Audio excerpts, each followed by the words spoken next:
This is Dave at AFX Search, Licensed Investigators. One of the most common activities that people think of when it comes to investigations is surveillance.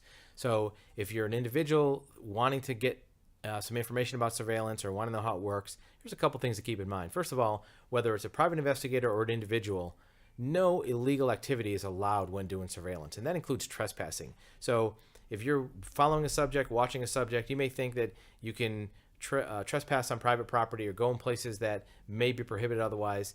An investigator or not, you can't do that. It would be an illegal activity. Trespassing may wipe out all of the activities that you've observed, can't use them in court, can't document it, and even get the investigator into legal trouble if they've done that. If you try to do surveillance yourself as an individual, presumably you're doing it because you have some interest in that subject or in the case. In many instances, that's been determined to be stalking or harassment by law enforcement. So if you have a party to a lawsuit, a romantic partner, somebody you want to do surveillance on, and you're doing it yourself, that may be considered to be stalking or harassing, or you may get into trouble in doing that.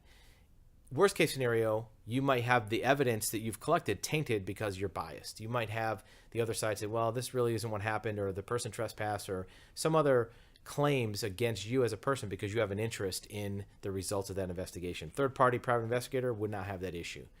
Either way, you must follow the rules. More importantly, if you do hire an investigator, make sure that that investigator also follows the rules. It might sound tempting to have an investigator do something that you don't think you can do legally and pawn it off on somebody else.